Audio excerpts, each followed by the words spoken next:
que es de antivirales, antimicóticos y antiparasitarios. Ahora lo han, si no me equivoco, como que lo han partido y ahora me parece que antivirales era de la semana 14 y bueno, como les dije, tuberculosis, pero vamos a juntarlo todo y vamos a hacerlo como era antes, ¿no? Porque igual en el examen pues va a venir todos estos temas. Entonces vamos a empezar primero con la parte de antivirales. Ya. Primero vamos a comenzar con los medicamentos contra el herpes. ¿Ok? Los medicamentos contra el herpes son antivirales que tratan todas estas infecciones. Ya el virus del herpes simple, también la varicela zoster y el citomegalovirus. ¿Ok? Tienen que tener en cuenta estos tres.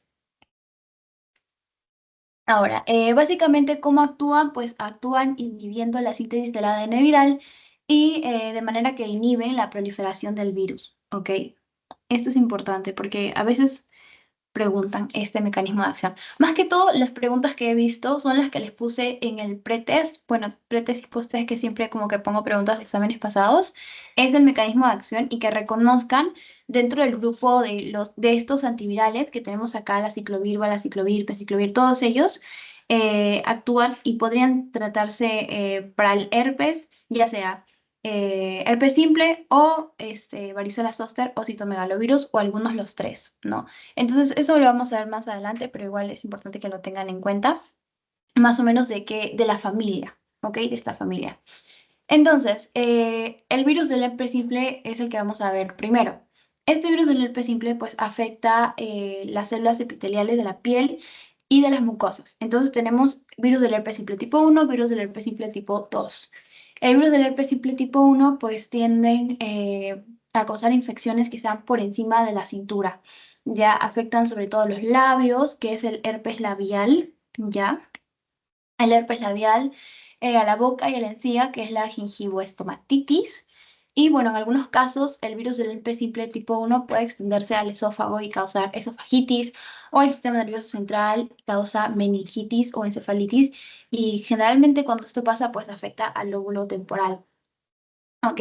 Eso por el herpes simple tipo 1. Por el herpes simple tipo 2 causa infecciones que están por debajo de la cintura. Ya afecta sobre todo a los genitales, que es el herpes genital. ¿Ok? Y bueno, el virus del herpes simple también puede pasar de la madre al bebé. Y bueno, o sea, normalmente esto se da por las secreciones vaginales maternas que están infectadas y causa infecciones neonatales. Ahora, la infección típica, ¿no? Del herpes, bueno, la presentación de esta infección son ampollas, ya que se supuran y se ulceran. Entonces, y luego se pueden curar después de unas semanas. Y la curación de las ampollas, pues depende si la persona es inmunocompetente o inmunodeprimido. ¿Ya? Entonces, el virus del herpes simple afecta las neuronas sensoriales. Entonces, estas neuronas se convierten en un hogar permanente para el virus del herpes. Entonces, esa es la fase latente, ya que es asintomática. Siempre, casi siempre que cuando hablamos de una fase latente es sin síntomas, pero que ahí está el virus, ¿ok? La fase latente de la infección. Entonces, puede ser que el virus del herpes, de las neuronas sensoriales, haga algunas copias, unas cuantas copias del virus y se liberen e infecten a las células epiteliales. Ahora, eso por un lado. Por el otro lado, el virus de la varicela zoster. El virus de la varicela zoster, pues quizá alguno de nosotros lo haya tenido, causa la varicela, ¿no? Y es básicamente vemos bueno, erupciones en el cuero cabelludo, en la cara, en el tronco, máculas, pápulas, vesículas, costras, todos estos puntitos, ¿no? Que podemos ver en el bebito. Sí. ¿Y cómo es lo que hace? O sea, el virus de la varicela zoster viaja de manera retrógrada desde las neuronas de la piel a los ganglios nerviosos y acá va a estar de manera latente. Entonces, si hay una inmunodepresión, ya por ejemplo, no sé, el envejecimiento, estrés, terapia inmunosupresora, el virus del SIDA, todos estos factores pueden condicionar que el virus se reactive. Entonces, ¿qué es lo que hace? Pues vuelve a subir por los nervios sensoriales de forma anterógrada hasta la piel y provoca la infección del dermatoma que sea inervado. ¿ya? Entonces, esto es el virus del herpes zóster. Ya. Entonces, los dermatomas generalmente están como que con esta división, ¿no? Así, así, así, así, así. Algo así. Y lo que vamos a ver es que va a ser en un dermatoma, como que en un lugar va a estar focalizado y va a seguir esa inervación. Ahora, el citomegalovirus. El citomegalovirus pues causa la mononucleosis, ya que es vemos dolor de garganta, fiebre, linfadenopatías, malestar, dolor de cabeza y puede llegar a resolverse. Ahora, puede causar infecciones más graves en pacientes inmunodeprimidos. Por ejemplo, los pacientes con SIDA. Acá vemos neumonía, esofagitis, retinitis y bueno, también se transmite de la madre a bebé a través de la placenta y causa una infección congénita. Ahora, cuando hablamos de los medicamentos que van a ser contra el herpes, tenemos dos. Primero los análogos de la guanosina y luego los inhibidores de la ADN polimerasa viral. Entonces, los análogos de la guanosina. Acá tenemos el aciclovir y similares. Aciclovir, valaciclovir, penciclovir, famciclovir, ganciclovir y valaganciclovir. Ya, madre, qué complicados estos nombres. Pero bueno, ¿qué es lo que vamos a ver acá? Bueno, vamos a ver que cuando estén acá, dentro de la célula que está infectada, se van a fosforilar a una forma monofosfato por una enzima, ya una sinasa viral. Está acá. Entonces, el aciclovir se convierte en monofosfato de aciclovir por la timina sinasa viral y el ganciclovir se fosforila por la enzima UL97 sinasa, ¿no? En las células que es por citomegalovirus. Entonces, las enzimas fosforilan a la monofosfato dos veces y llegan a la forma trifosfato. Entonces, esta forma trifosfato es la forma activa. Entonces, esta es el análogo de la guanosina. Entonces, la estructura es similar al nucleótido de la guanosina que pues va a ser normal. Entonces, cuando este análogo se inserte en la replicación del ADN viral, hace que la cadena de ADN en crecimiento vaya a terminar y la síntesis de ADN se detenga. ¿Ok? Como le pone un codon stop, algo así. Entonces, la resistencia a estos medicamentos, pues sí se puede desarrollar, más que todo si hay una forma mutada de la sinasa viral que no fosforile, esta de acá, que no fosforile, pues, al medicamento. Entonces, el aciclovir, pues, es el más famoso, el más conocido. No hay bastantes presentaciones y es activo contra el virus del herpes simple y el virus de la varicela zóster, ¿ya? Acuérdense porque esto ha sido pregunta de examen. El aciclovir es un análogo de la guanosina que inhibe, como hemos visto, la ADN polimerasa viral, pero no la de los mamíferos, y se usa para tratar el virus del herpes simple y el virus de la varicela zóster. Ahora, cuando lo damos por vía oral, en este caso, se absorbe parcialmente, ¿no?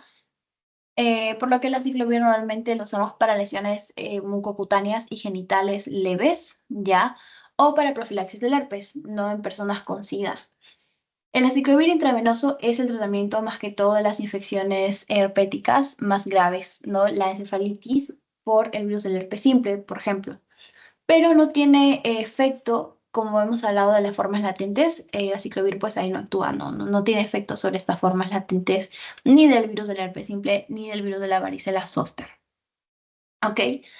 Ya. El valaciclovir, este de acá, es el profármaco del aciclovir y se convierte en aciclovir en el hígado. Ya acuérdense que habíamos visto que el hígado pues tenía todas estas funciones, por ejemplo, convertir un metabolito activo en inactivo, pero también un metabolito inactivo en un metabolito activo. ¿Ok? Entonces, su biodisponibilidad es mejor que la del aciclovir cuando se administra por vía oral. Y luego tenemos el famciclovir, que es el profármaco del penciclovir y se convierte en penciclovir en el hígado y se utiliza para, en este caso, el virus del herpes zóster y el virus de la varicela zóster. Sí, virus del herpes simple, perdón. Virus del herpes simple y virus de la varicela zóster. ¿Será que puedo borrar esto? Ah, sí pude. Ya. Entonces, eso por un lado. Por otro lado, el ganciclovir y el profármaco que es valganciclovir. Son activos contra el virus del herpes simple y el citomegalovirus y se utilizan para la profilaxis y el tratamiento de infecciones por citomegalovirus, ¿no? Por ejemplo, la retinitis, que les mencioné, retinitis por citomegalovirus en personas inmunodeprimidas, en personas que, por ejemplo, tienen SIDA, ¿no? Ok. Entonces, ¿cuáles son los efectos secundarios de estos? Pues el aciclovir necesita una timina sinasa viral para activarse, ¿no? Entonces no puede actuar en las células que no estén infectadas. Eso es importante. Ya. Entonces, por eso justamente tiene efectos secundarios mínimos, porque solamente actúa en las células que están infectadas. Entonces, sobre todo tiene alteraciones digestivas, ¿no? Náusea, cefalea, eso. Em, ya, ahora, si el aciclovir se eleva a niveles tóxicos por vía endovenosa, puede provocar síntomas del sistema nervioso central, puede provocar delirio, convulsiones, temblores, hipotensión, nefrotoxicidad, sí, todos estos efectos adversos. Por vía endovenosa sobre todo. ¿Por qué va de frente al torrente sanguíneo? Por eso más que todo. Ya, ahora el ganciclovir. El ganciclovir es más tóxico para las enzimas del hospedero que el aciclovir. Entonces tiene efectos secundarios más graves. Por ejemplo, la supresión de la médula ósea. Y vemos acá, la médula ósea pues produce en este caso, bueno, interviene ahí con los leucocitos, con las plaquetas. Entonces va a haber leucopenia, trombocitopenia y obviamente no la médula ósea es la que se encarga de la producción de glóbulos rojos. Entonces, ¿qué es lo que vamos a ver acá? Anemia. Anemia. Y bueno, aparte, nefrotoxicidad, hepatotoxicidad, mucositis, crisis convulsivas, sí, un poquito denso de los efectos adversos. Entonces, eso por los análogos de la guanosina. Ok, es lo que tienen que acordarse. Acuérdense sobre todo lo que les dije de la ciclovir y en qué se utiliza. En este, lo que, como que lo más común de, bueno, lo que más preguntan son los profármacos. Es lo que más se tienen que acordar. Cuando hablamos del valaciclovir, es el profármaco del aciclovir. Cuando hablamos del vanciclovir, es el profármaco del ganciclovir. Cuando hablamos del famciclovir, es el profármaco del penciclovir. Ya, estos son los análogos de la guanosina, que se parecen en la estructura del ADN del virus, por lo que hace una secuencia y muere la replicación del virus. ¿Ok? Hace una inactivación suicida también. Por si acaso lo voy a poner acá.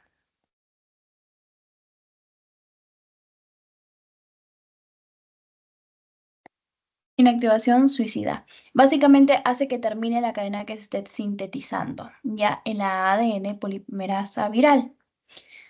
Ahora, como hemos dicho, y tienen que acordarse bastante, el aciclovir, pues es un análogo no de la guanosina y se utiliza para el herpes virus simple tipo 1, ¿ya?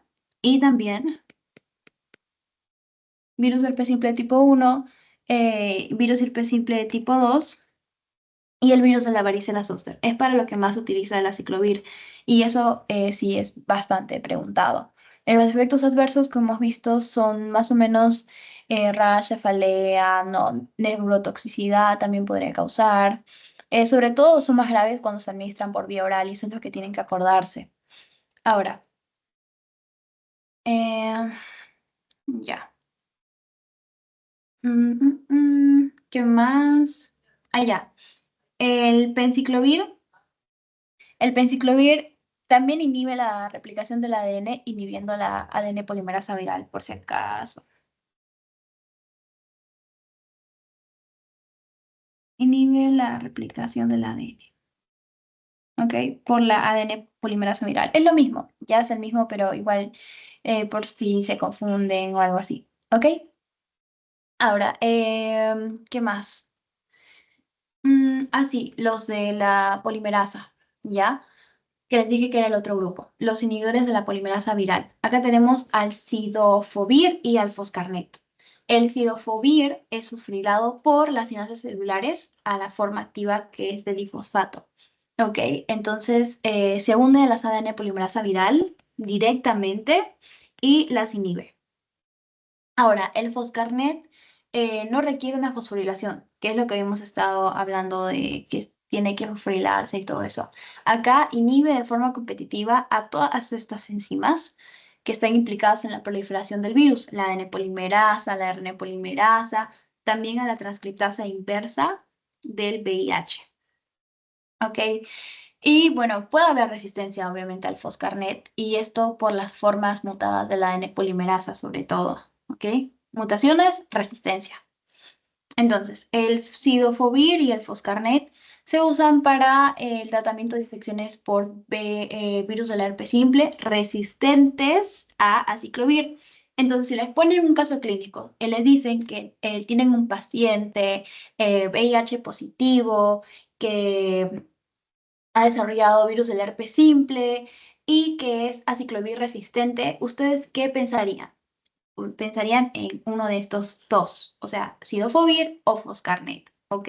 Acuérdense, cidofovir o foscarnet cuando hay resistencia al aciclovir, ¿ya? Bueno, aparte se utilizan como alternativa al ganciclovir para profilaxis y tratamiento de el citomegalovirus en personas inmunodeprimidas.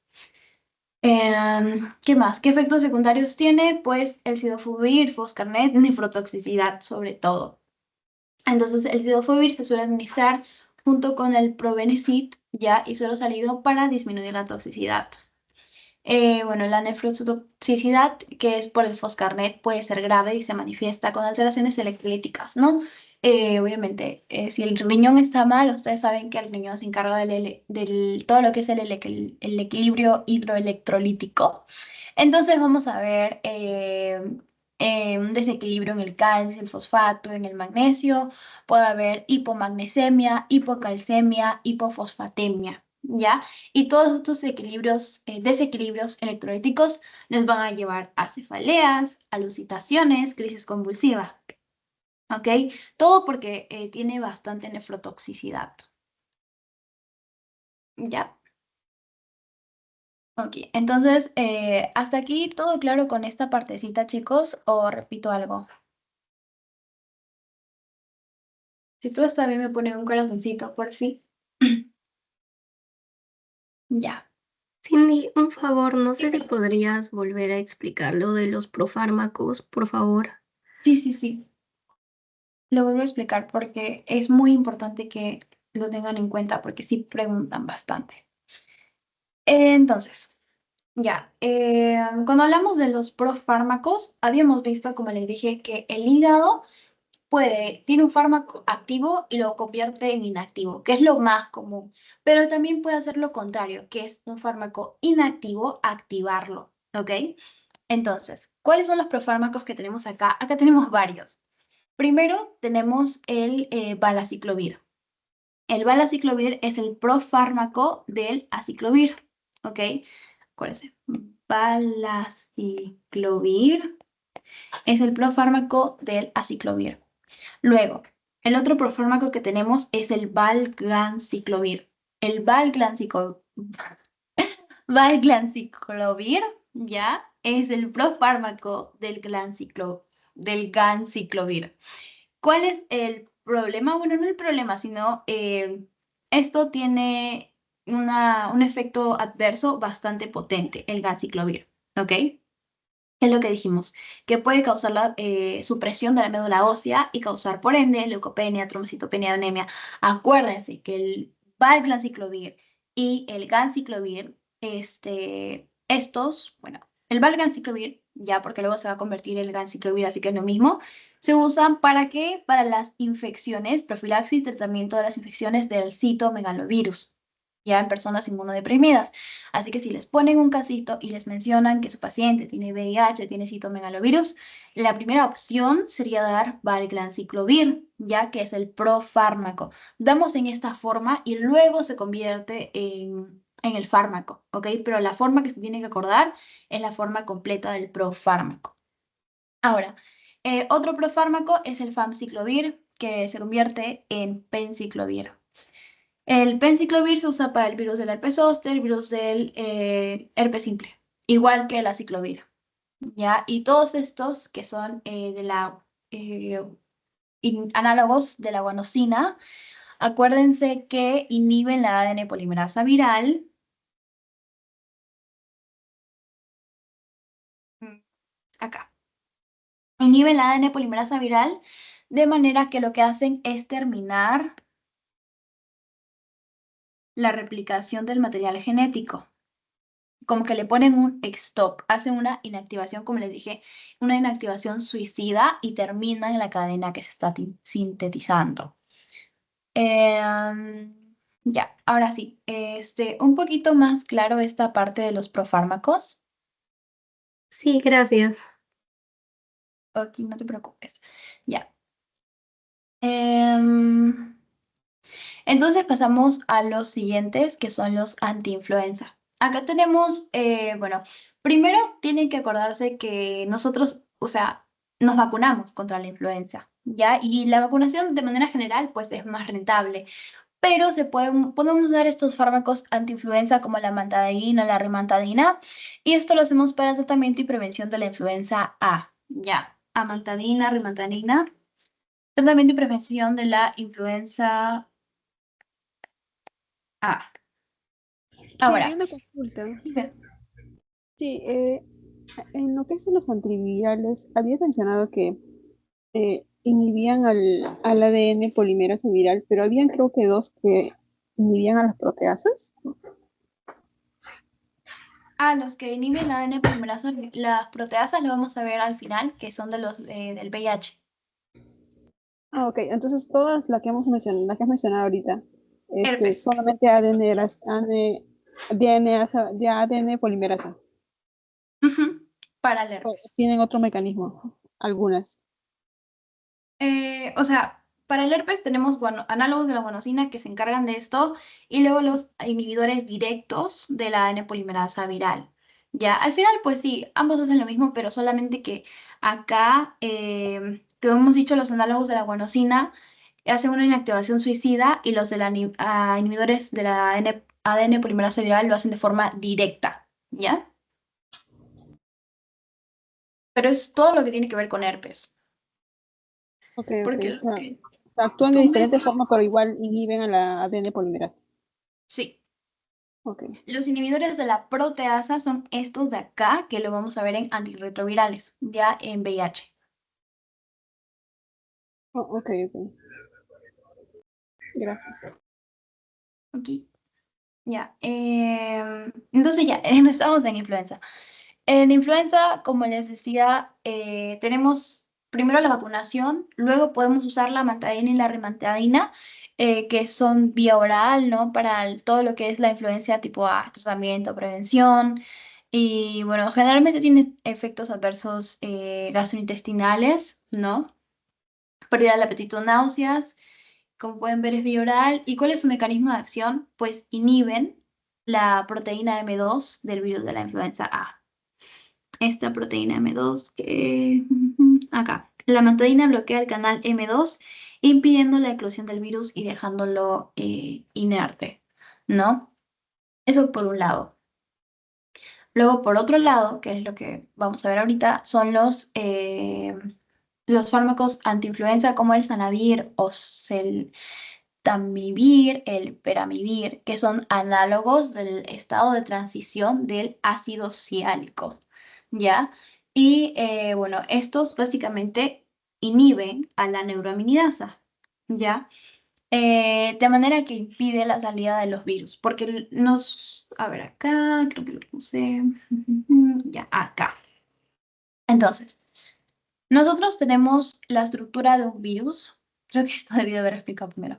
Ya, pero bueno, acá vamos a ver dónde actúan todos los antivirales. Primero, los inhibidores del ADN polimerasa viral, que son los que hemos visto, aciclovir, vidamarina, foscarnet. Estos son más que todo directos y los otros son los análogos de la guanosina, pero que al final lo que hacen es eso, inhibir la ADN polimerasa viral, que es para el herpes. Por otro lado, tenemos a los que son para la influenza. Para la influenza tenemos el zanavir, oseltamivir, bramivir, la mantadina, la rimantadina. Estos tenemos dos mecanismos de acción. Primero, los que inhiben la neuroaminidasa. Ya, la neuroaminidasa es una enzima que está acá. Ya, no me alcanza espacio, pero neuroaminidasa, que da el impulso del virus para que se pueda liberar. Entonces, si nosotros bloqueamos o inhibimos a la neuroaminidasa, pues el virus no se va a poder liberar, ¿ok? Así que es muy importante. Por otro lado, tenemos a los de la influenza que intervienen con la proteína M2. Esta proteína M2 hace que el virus pierda la cubierta, ¿ok?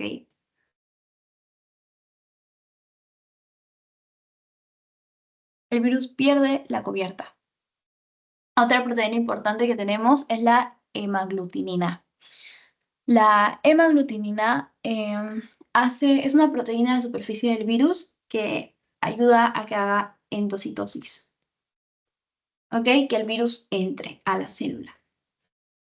Que es, bueno, en la superficie. ¿Ok? Y bueno, de manera general, pues ustedes saben que el virus tiene una cápside y una envoltura. La cápside es la cubierta de proteínas del virus y el virus tiene que hacer un ciclo de replicación del, bueno, en este caso si hablamos de un virus ARN, para sobrevivir, ¿no? Entonces, ¿cómo hace estos ciclos replicativos el virus del ADN? Primero, pues, nosotros tenemos a la adhesión. Ya, la adhesión, luego entra a la célula la penetración por endocitosis, ¿no? Y acá se da la pérdida de la cubierta, ¿ok? ¿Y quién se encarga de la pérdida de la cubierta? La proteína M2. Ahora, también hace la síntesis, en este caso, el ensamblaje, y luego se libera. Ahora, esta replicación viral es la diana farmacológica porque lo que nosotros queremos evitar es que este virus prolifere, que este virus se siga replicando. Entonces, para eso, pues usamos diferentes objetivos. Ahora,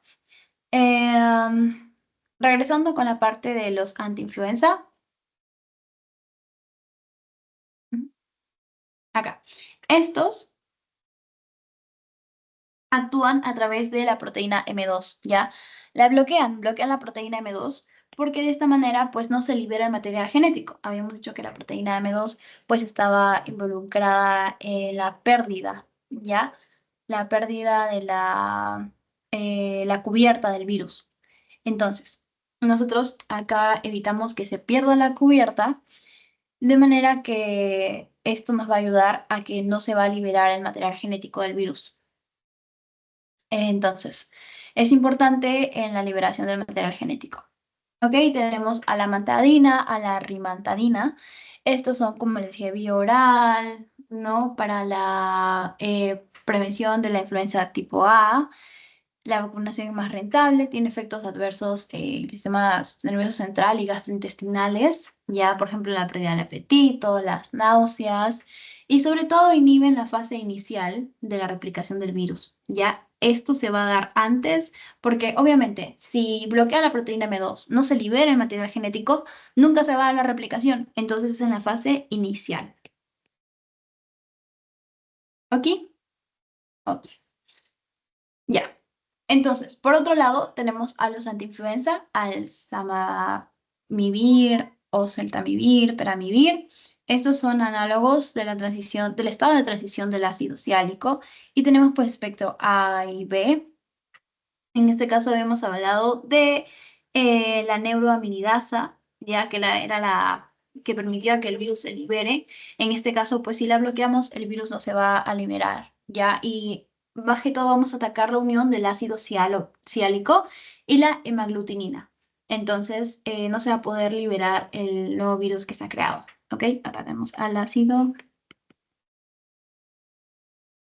ciálico. Ya. En la hemaglutinina, acordémonos que es la que permite que entre a la célula el virus, ya que haga endocitosis. Entonces vamos a bloquear la neurominidasa, ¿ya? Y impedimos que salga el virus. Ahora, acá tenemos al samamivir, oseltamivir, peramivir y, por ejemplo, el zanamivir es inhalado en polvo, o también se puede dar por vía endovenosa, puede causar broncoespasmo, ¿ya? Por lo que si vemos broncoespasmo, decimos, ok, si nos dan un caso de un paciente que tiene influenza y tiene asma y nos preguntan qué fármaco no le podemos dar, pues no le podríamos dar para tratar la influenza el zanamivir, porque va a causarle broncoespasmo, lo que va a empeorar su asma, ¿ok? Ya. El oseltamivir se da vía oral, podemos ver efectos adversos como las náuseas, dispepsia, vómitos, ¿no? Y para vivir vía endovenosa, ¿ok? Acuérdense que de manera general estos inhibidores de la neuraminidasa son antivirales, ya tratan la influenza o la gripe, ¿no? También se le conoce así. Y tenemos más o menos 3 tipos de virus que tenemos el A, B y C. Acuérdense que acá eran los de la influenza A. Es muy importante. Acá, por ejemplo, están a vivir A y B, A y B y A y B. Los 3. Ahora, cada uno de estos virus tiene una proteína diferente. Acuérdense, los inhibidores de la neuroaminidasa actúan impidiendo la liberación del nuevo virus de las células infectadas, por lo que limita la duración de la enfermedad. Ahora, estos de acá, la ramantadina, rimantadina, inhiben, en este caso, la fase inicial porque bloquean a la proteína M2. Proteína M2. ¿Ok? Ya. Mm, Entonces, ¿hasta aquí alguna pregunta con herpes, chicos? Perdón, antiinfluenza. Ay, ya, entonces pasamos a hepatitis. Hepatitis sí es un poquito más denso. Los virus de la hepatitis, acuérdense, son, bueno, los medicamentos contra la hepatitis son antivirales para tratar la hepatitis, ¿no? La inflamación del hígado por virus. Y acuérdense que tenemos varias hepatitis, ¿ok? Y la hepatitis viral puede ser aguda o crónica. Si es aguda, dura 6 meses, se puede resolver por sí sola y no necesita antivirales. La hepatitis crónica dura más de 6 meses y puede durar décadas. La hepatitis es muy importante, ¿ok? Acuérdense de las vías de transmisión. Tenemos la hepatitis A, por ejemplo, que es vía fecal oral. Ya, la B y la C, si no me equivoco, es más que todo sexual. Eh, um, de manera general, como que todos estos virus de la hepatitis van a hacer un daño importante en el hígado. Entonces pueden predisponernos a cirrosis. Y estos medicamentos para tratar la hepatitis, vamos a ver qué puede ser para tratar la hepatitis crónica y los 2 virus más importantes, que son la hepatitis B, ¿ya? Y el virus de la hepatitis C. Ahora, el virus de la hepatitis C es monocatenario. Bueno, también vamos a mencionar los interferones en un ratito. El virus de la hepatitis C es monocatenario. Entonces, el virus de la hepatitis C inyecta su ARN en la célula del hospedador y pues utiliza los ribosomas del hospedero para traducir las proteínas y fabricar más virus. Entonces, por ejemplo, proteínas de los capsómeros y enzimas como la ARN polimerasa que va a ser dependiente de ARN. ¿Ok? Entonces, la ARN polimerasa dependiente de ARN utiliza el ARN viral como molde y utiliza los nucleótidos del hepatocito para transcribir una cadena que sea complementaria al ARN.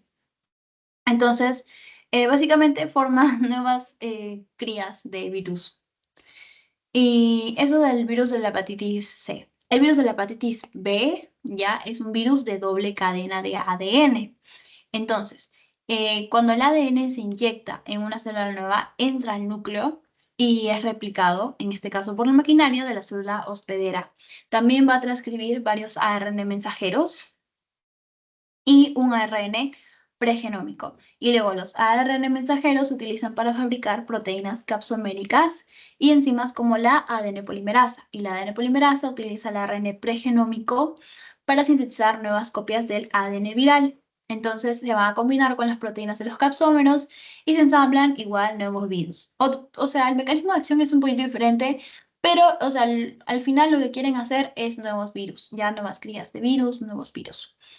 Entonces, ambos tipos de virus, ARN, ¿ya? O ADN, están convirtiendo las propias células del paciente, de la persona que está enferma, en fábricas de virus y bombeando así, generando nuevos virus. Entonces, este proceso, pues, obviamente daña, puede causar necrosis de los hepatocitos que estén infectados. Entonces, cuando las células hepáticas mueren, el hígado se va a inflamar y eso se genera, pues, hepatitis, ¿ok? Entonces, los medicamentos contra la hepatitis se dividen en los análogos de los nucleócidos o nucleótidos y los interferones. Interferones es lo que vamos a ver en un ratito, ¿ya? Pero por otro lado tenemos análogos nucleócidos o nucleótidos y los interferones. Entonces, los análogos de los nucleócidos y nucleótidos, acá tenemos a la ribavirina, ¿ya? Ribavirina, entecavir, la lamunibina, ¿no? Y los análogos de los nucleótidos son el adefovir, ¿ya? Tenofovir y el sofosbuvir, ¿ok? El entecavir, la lamivudina, el adefovir, tenofovir se utilizan para tratar las infecciones por el virus de la hepatitis B, ¿ya? Y la ribavirina en este caso y el sofosbuvir para tratar el virus de la hepatitis C. Ok, acuérdense. Entecavir, lamivudina, adenovir, tenofovir para tratar hepatitis B y ribavirina, sofosbuvir, hepatitis C. Entonces, en ambos tipos de las células infectadas, los análogos son los primeros que se fosforilan por las enzimas celulares. Puede ser de forma difosfato o trifosfato. Entonces, al final, pues la forma fosforilada tiene una estructura similar a los nucleótidos naturales. Entonces, son como falsas moléculas de nucleótidos. Y las enzimas virales van a tratar de utilizar estas moléculas de nucleótidos que sean falsas, ¿no? Para sintetizar un nuevo ácido nucleico. Entonces, si la célula está infectada, el ADN polimerasa del virus de la hepatitis B, bueno, en la célula infectada por el virus de la hepatitis C, que es la ARN polimerasa dependiente del ARN, lo que van a hacer, pues los nucleótidos falsos los van a incorporar, ya sea en el ADN o ARN que esté creciendo, y no se va a poder añadir más nucleótidos. Entonces, acá ya no se añaden más nucleótidos y la síntesis del ácido nucleico pues se detiene, ¿ok? Entonces, aparte, la ribavirina es la que fosforila a la forma de monofosfato, de manera que inhibe a la enzima ionosina 5-fosfato deshidrogenasa. Y esta ionosina 5-fosfato deshidrogenasa es una enzima de la célula hospedadora que convierte el monofosfato de inosina en monofosfato de santosina. Y esta es la que produce los nucleótidos de guanina. Entonces, este monofosfato de ribavirina se asemeja al monofosfato de inosina, se une a la enzima, inhibe ya a la inosina 5-fosfato deshidrogenasa y reduce así la síntesis de nucleótidos de guanina. ¿Ok? No forma nucleótidos, entonces no se sintetiza ARN viral. ¿Ok? Entonces, más o menos es así. Ya, bueno, este es específico de la ribavirina, pero de los demás, lo que tratan de hacer es que no se sintetice más copias de este ARN o ADN, depende si es hepatitis B o hepatitis C. Ya. El adefovir y el tenofovir en este caso se absorben mal por vía oral. Entonces, el adefovir se administra en forma de profármaco y este es el adefovir dipivoxil y el tenofovir en forma de tenofovir disoproxil. ¿Ok? Estos son profármacos. Entonces, los profármacos absorben rápidamente y se convierten en adefovir y tenofovir, ¿no? Esto en las células intestinales por la enzima que es la esterasa, ¿ya? Y los nucleótidos y los análogos de los nucleósidos son transportados a la sangre y van a los riñones. Entonces, por acá se excretan por la orina. Ahora, la ribavirina va a un paso adicional, que es, primero va a ser desfosforilada por una fosfatasa en el núcleo de la célula hospedadora, y esto hace que se acumule en las células que carecen de núcleo. Por ejemplo, se acumula en los eritrocitos. ¿Ya? Y los análogos de los nucleótidos o nucleósidos causan efectos secundarios, causan cefalea, náuseas, cansancio, dolor abdominal, ¿no? Y como hemos dicho, la ribavirina se puede almacenar en este caso en los glóbulos rojos, de manera que causa anemia hemolítica, ¿ya? En la destrucción, la hemólisis de estos glóbulos rojos. También puede causar hiperuricemia, aumenta los niveles de ácido úrico porque se acumula en los eritrocitos, como hemos visto. Eh, Provoca erupción cutánea, insomnio, tos, defectos congénitos, si se utiliza en mujeres embarazadas, por lo que no se utiliza en mujeres embarazadas. ¿Aumenta la eficacia de los interferones? Sí, sí se usan en conjunto, ¿ya? Y puede interferir con la actividad de otros medicamentos, como los inhibidores de la transcriptasa inversa, ¿ya? En el VIH, como la acidobudina, ¿ok? Y específicamente la lamivudina puede causar anorexia, ¿ya? Y bueno, algo importante es que el virus de la hepatitis B puede desarrollar resistencia a la lamivudina. Entonces, esto se puede dar por una mutación de la enzima de la ADN polimerasa. Acuérdense, si hay una mutación es igual a resistencia. Entonces, puede ser que la infección vuelva a aparecer si se deja de tomar la medicación, ¿ya? Y aparte de eso, a dosis altas, el adefovir puede dañar los riñones, causa nefrotoxicidad. Entonces, si hay daño en los riñones, el glomérulo, sobre todo, que se encarga pues, de que no pasen las proteínas, van a pasar. Entonces, va a generar proteinuria, glucosuria, porque también la glucosa que no debería pasar va a pasar, glucosuria y azotemia. Azotemia. Básicamente aumentan los compuestos nitrogenados porque el riñón pues se encarga de eliminar estos compuestos nitrogenados. Entonces no los va a poder eliminar y van a elevarse.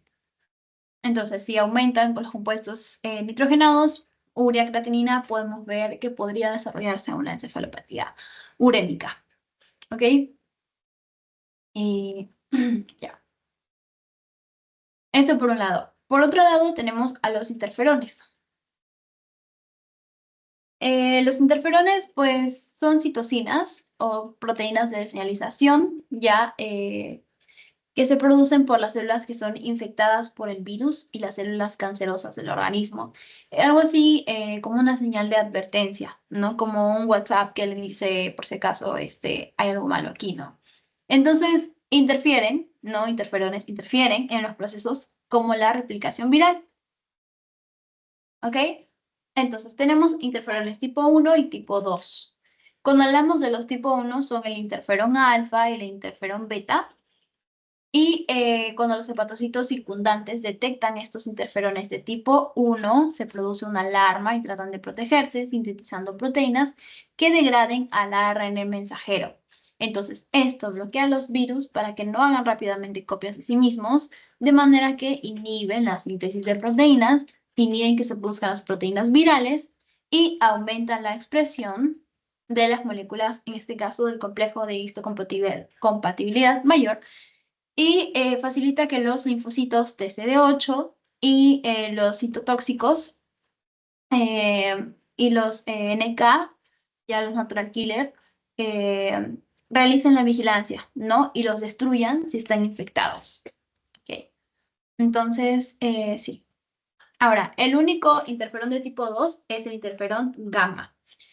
Entonces, de manera que igual, lo similar a los interferones de tipo 1, el interferón gamma promueve el estado antiviral, ya, pero ayuda a activar a los macrófagos y linfocitos TCD4, TCD4 helpers. Entonces, aparte de eso, secretan su propio interferón gamma e interleucina 2. Entonces, estos interferones se sintetizan artificialmente, no por el ADN recombinante. El ADN recombinante. ¿Ok? Y se administran pues en forma de inyección intramuscular, también em, mm, mm, mm, puede ser por vía subcutánea, intramuscular, subcutánea y 3 veces por semana. Ya, actualmente solamente vamos a ver dos interferones, ya, el interferón que es el alfa 2A, interferón alfa 2A y el interferón alfa 2B para su uso clínico, ¿no? Eh, Ahora, los interferones también se pueden utilizar en el tratamiento de la infección por otros virus, por ejemplo, virus del herpes simple, ¿ya? El papiloma, el sarcoma de Kaposi, que vemos en las infecciones por VIH. Y sobre todo vamos a ver síntomas parecidos a los de la gripe como efectos adversos, fiebre, malestar, náuseas, vómitos, supresión de la médula ósea que hemos dicho que podría provocarnos trombocitopenia, leucopenia, anemia, ¿no? Y también puede causar alopecia en los niños. Ya. Entonces, todo claro hasta aquí con la parte de influenza y hepatitis.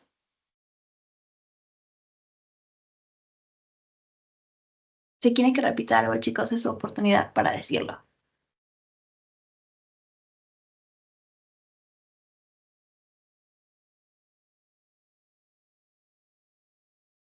Dime, Brindy.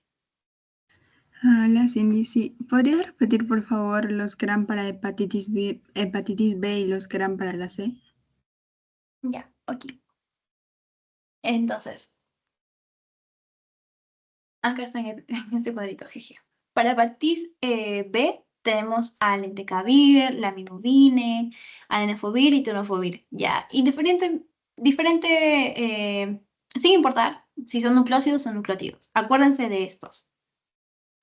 Para hepatitis B, para hepatitis C, la ribavirina y la sofosbuvir. ¿Ok? Eso es lo que más tienen que tener en cuenta. Acuérdense, nucleótido, vemos base nitrogenada, pentosa, grupo fosfato, que tenemos al adenovir, tenofovir, no sofosbuvir, estos son nucleótidos. Base nitrogenada, una pentosa y el grupo fosfato. Nucleócido, ya tenemos base nitrogenada, en este caso una pentosa, y no hay grupo fosfato.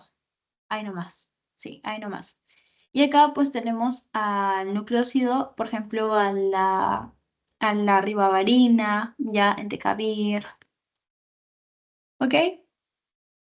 Y bueno, cuando hablamos, por ejemplo, del sofosbuvir, tienen que acordarse que este se encarga de inhibir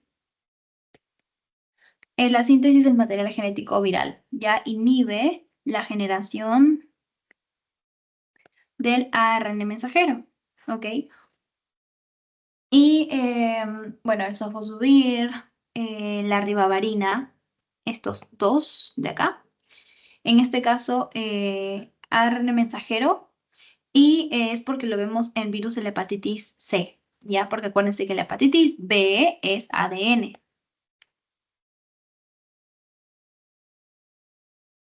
Ya, la mibudine, que esto también lo preguntan, acá inhibe. Si estamos hablando de que se usa para hepatitis, en este caso B, inhibe la ADN, polimerasa viral, ¿ya? Y el tenofovir también inhibe, en este caso para hepatitis B, la ADN polimerasa viral, pero también, como les dije, puede inhibir las transcriptasas inversas, ¿ya? Por eso se usa para el sarcoma de Kaposi en personas que tienen VIH. Ok, ya. Y bueno, los interferones creo que acá no hay ninguna.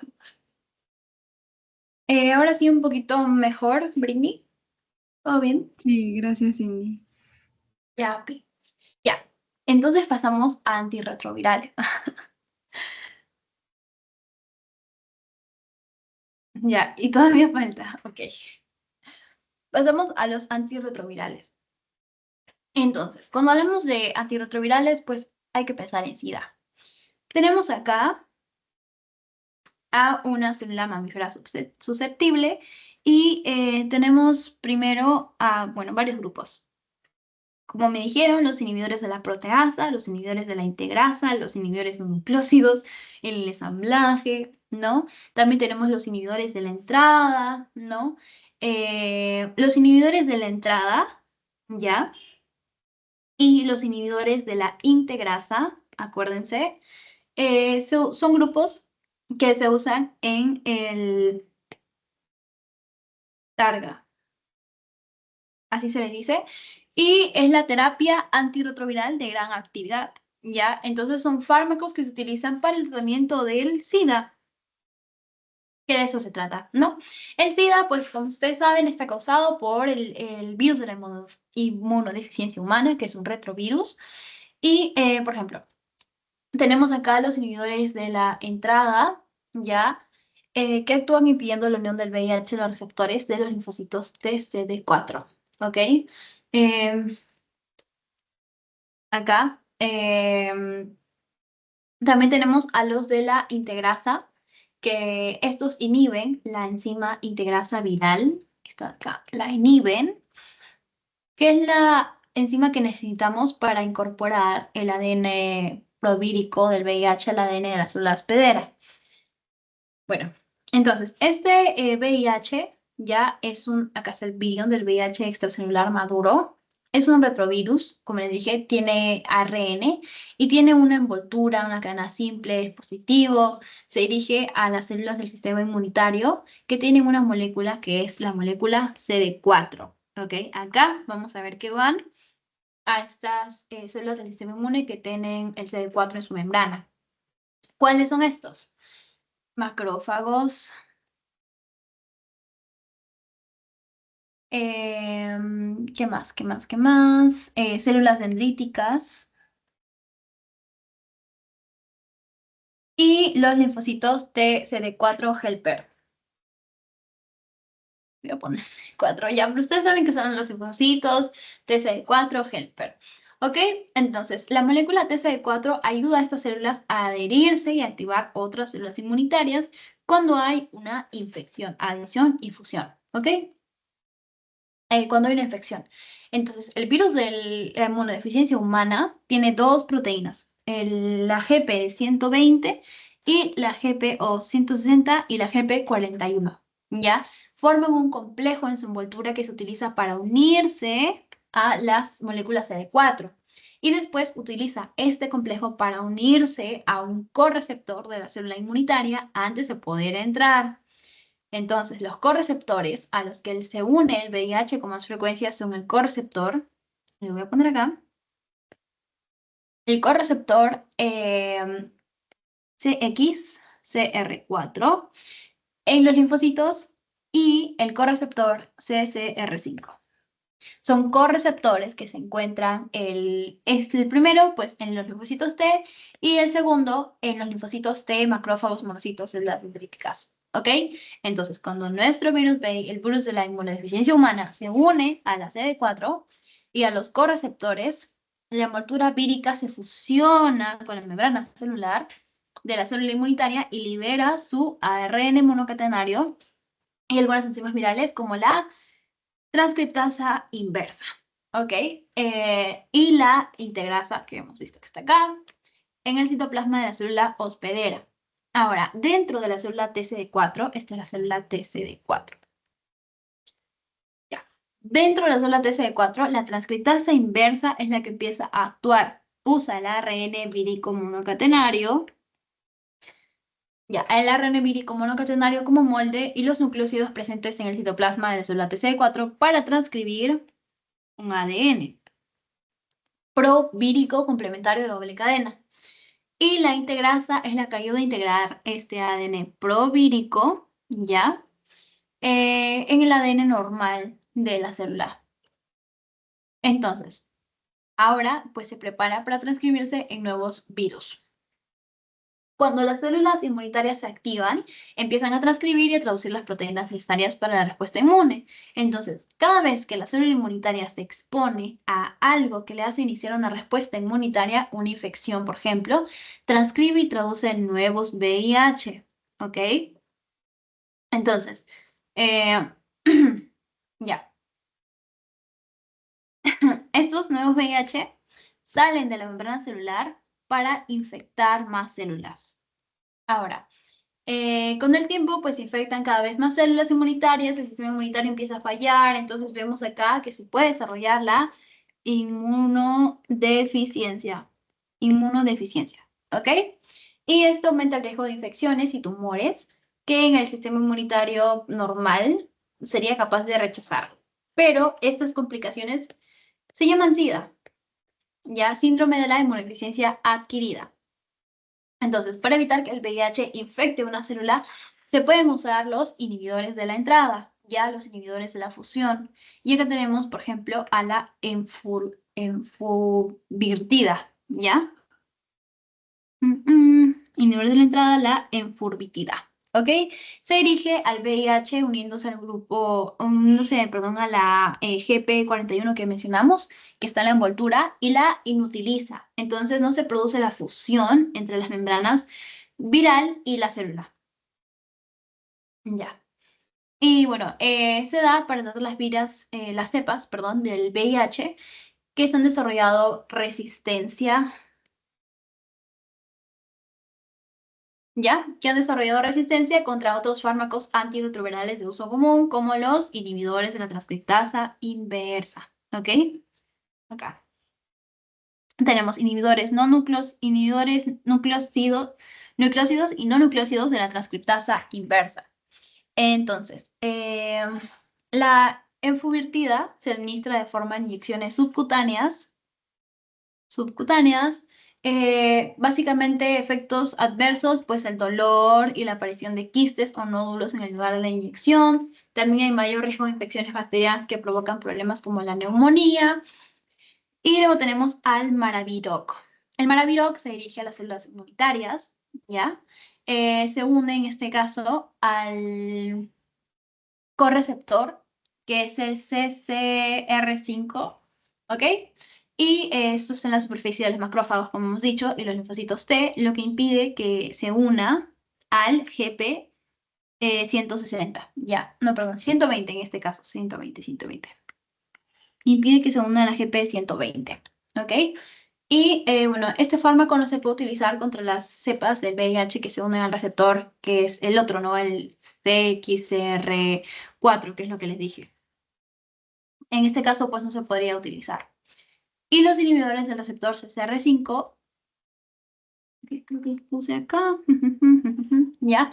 Son fármacos complementarios en los regímenes del Targa, ¿no? Que es lo que les dije. Y básicamente se emplean para potenciar los efectos a los demás fármacos antirretrovirales. Entonces, los inhibidores del receptor, pues CCR5 no se toleran bien, ya tienen efectos secundarios frecuentes, por ejemplo, la diarrea, dolor articular, muscular, son hepatotóxicos, de manera que provocan pues ictericia, aumento de las enzimas hepáticas, vamos a ver ALT, AST elevado por el daño en el hígado.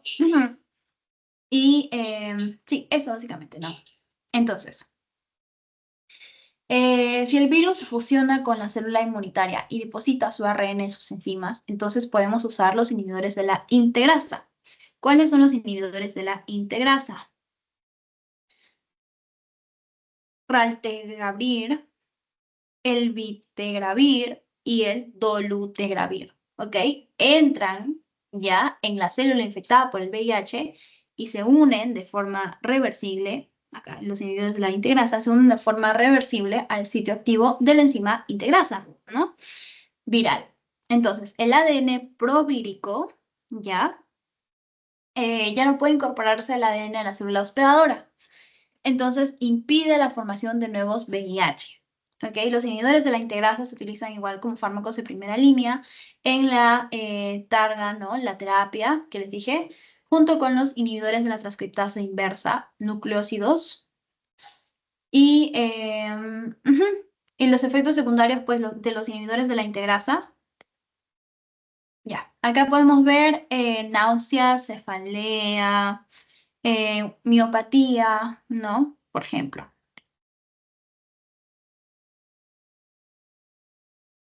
Ya. Ahora, ¿qué es más importante? Como les dije, los inhibidores de la transcriptasa inversa.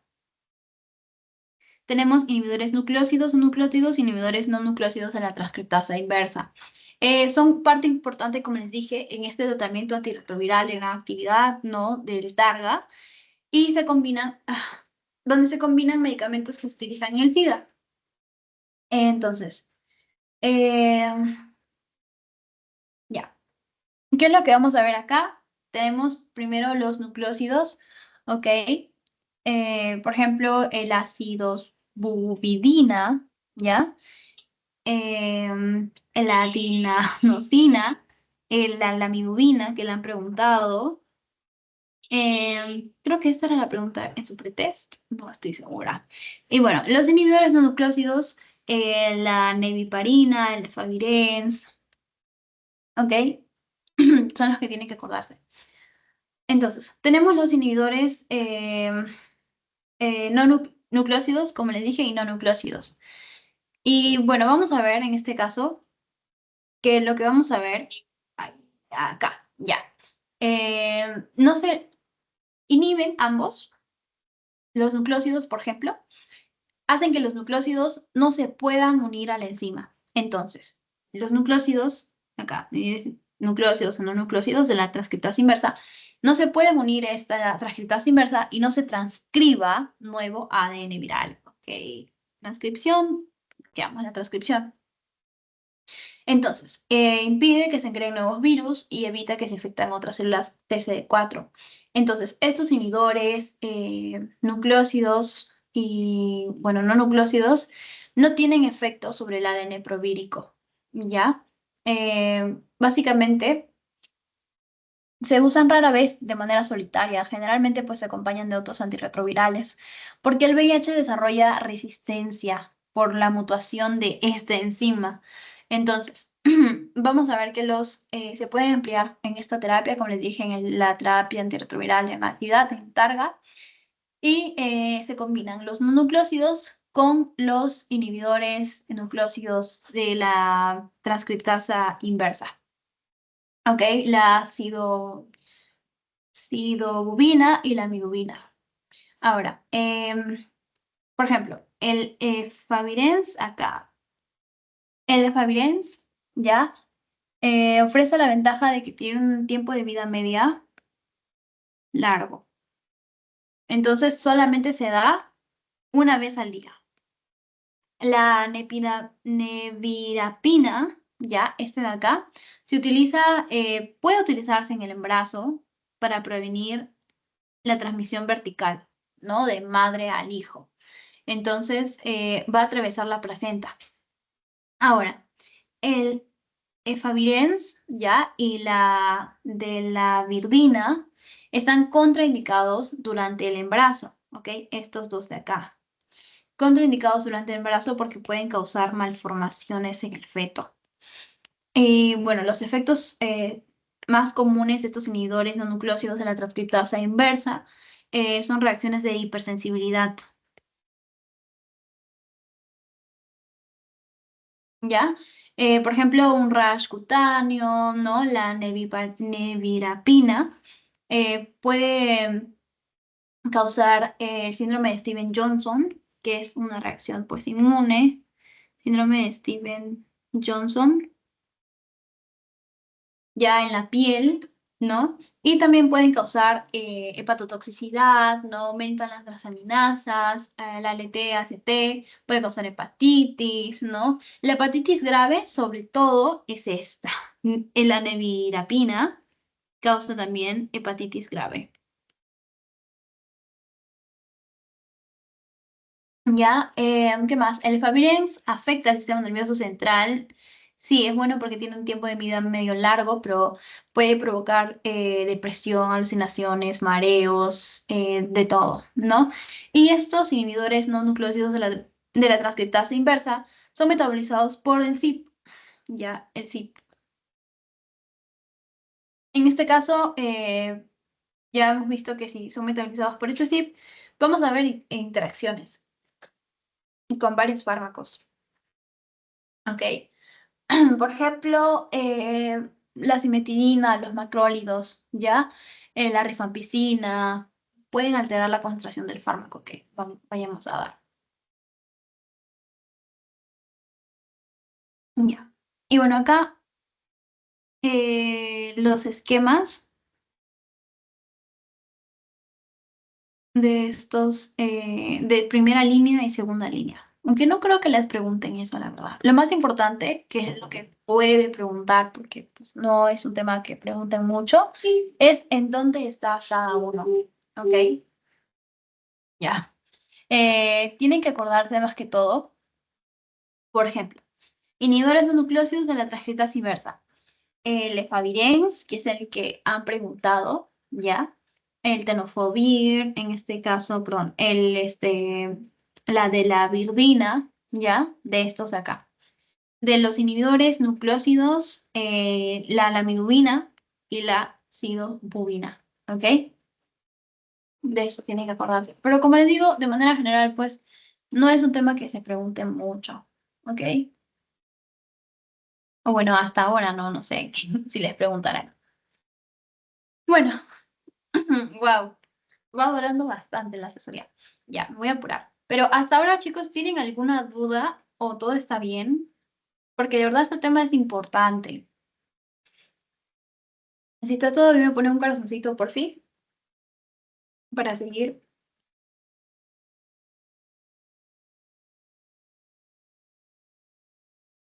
Ya bueno, pensaré que todo está bien. Ya, vamos a ver con los parásitos, ¿ok?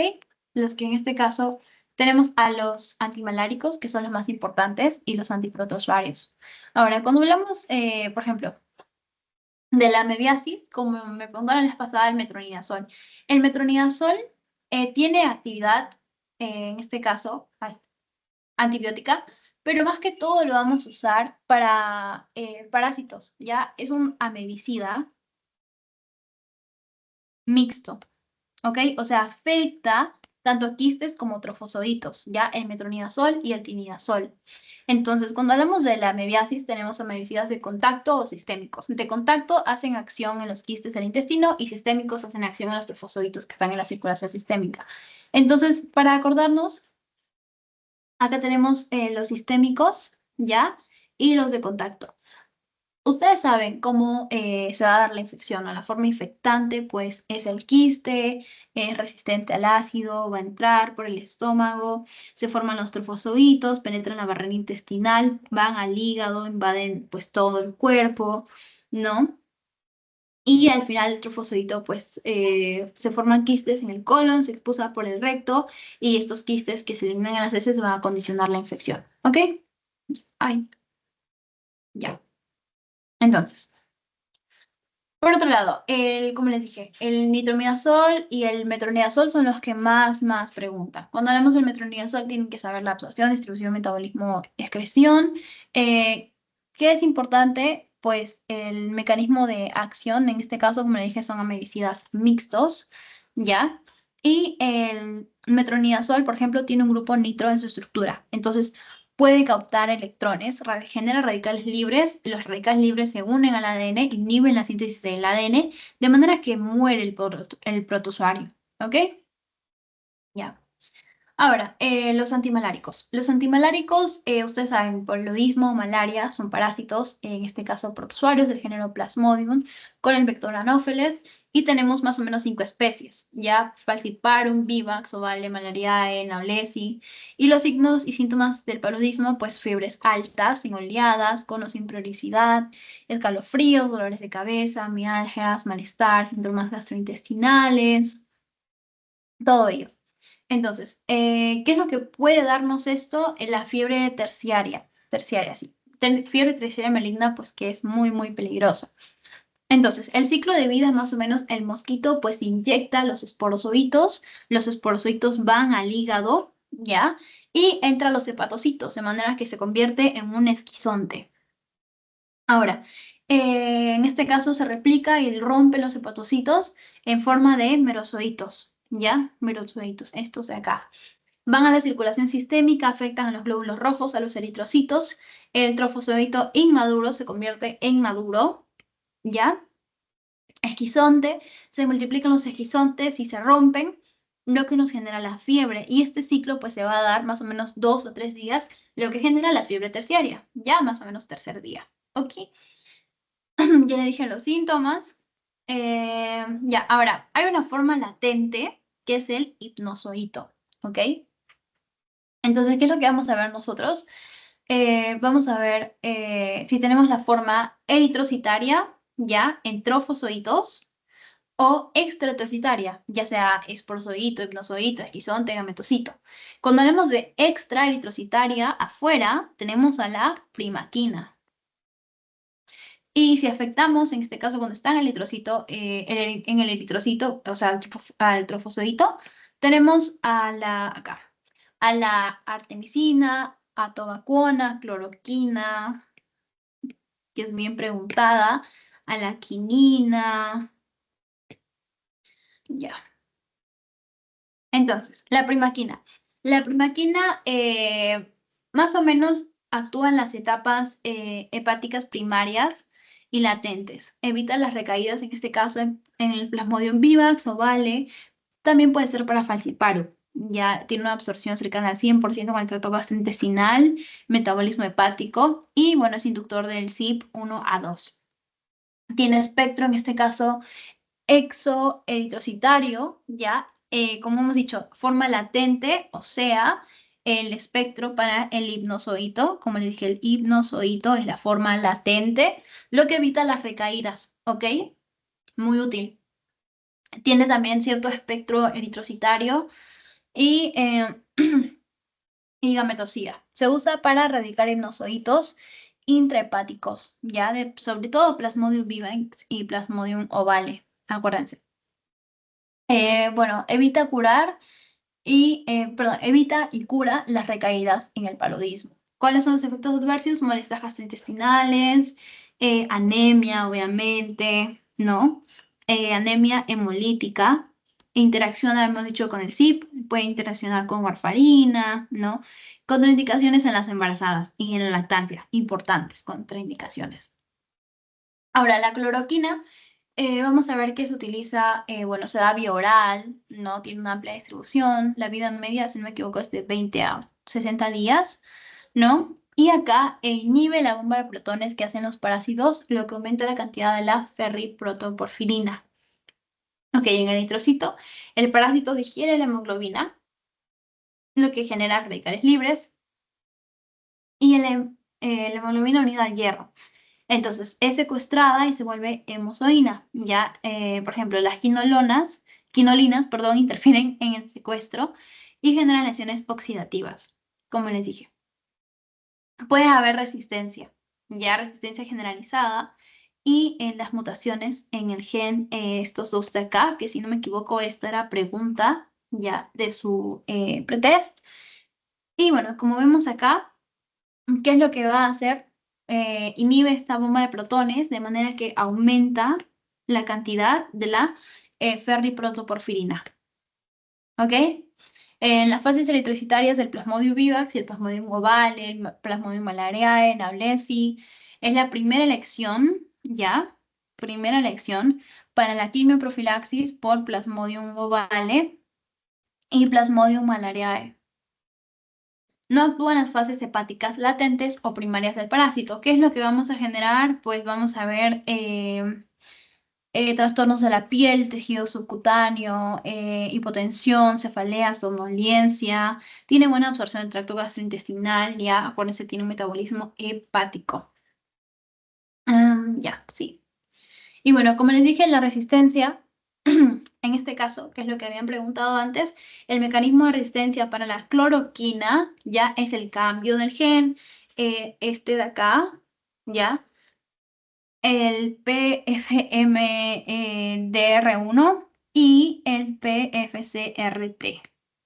¿Ok? Ese es el mecanismo de resistencia, que ha sido pregunta de examen, así que importante que lo tengan en cuenta. ¿Ya? Y bueno, para terminar, los honguitos, ¿ok? Entonces, cuando hablamos de los honguitos, en este caso, acordémonos que los honguitos también tienen una membrana celular, ¿ya? ¿Y cuál es el componente principal de la pared celular del hongo? Tenemos el B13D-glucano. Esto genera el B1D-glucano sintetasa, esta de acá. Y bueno, el componente principal de la membrana celular. Esto es de la pared, perdón. Componente principal de la pared del hongo. El componente principal de la membrana del hongo tiene ergosterol. Entonces, aquí vamos a ver que es muy importante. La anfotericina B. La anfotericina B genera poros en la membrana celular de los hongos, ¿ya? Porque lo han preguntado bastante, así que es importante que lo tengan en cuenta. Entonces, ya, vamos a ver que puede modificar la fluidez y la permeabilidad de la membrana. Pueden actuar como moduladores de proteínas intracelulares, no los antimicóticos. Ahora, tenemos acá en los antimicóticos principales, primero hay los azoles, ¿ok? Que son los más preguntados, ya los azoles. Los azoles en este caso inhiben la síntesis de ergosterol. Acuérdense, inhiben la síntesis de ergosterol, que como les dije es un componente principal de la membrana de los honguitos. Entonces vamos a como que debilitar la membrana ya de los honguitos. Acá tenemos a todos los que terminan en azol, no sé, el boriconazol, ya el boriconazol, también los keto, los fluco, los citra, así se les, no sé por qué les pusieron esas palabras, pero bueno. Otro que también preguntan, como les dije, es la anfotericina B, que atrae al ergosterol en la membrana y forma poros, ¿ok? Forma poros, la anfotericina B. Y aparte, podemos ver que acá, en los inhibidores de la síntesis de la pared celular, las equinocandinas. Estas también son bien preguntadas, ¿no? Inhiben la síntesis del 1,3-beta de glucano, que como les dije, el 1,3-beta de glucano pues, es el componente principal de la pared. Entonces inhibimos la síntesis de la pared celular del honguito, ¿ya? Y sí, esos son los dos más preguntados. Y la nistatina también es lo que más preguntan. Altera la permeabilidad de la membrana y el ergosterol. Ok, acá.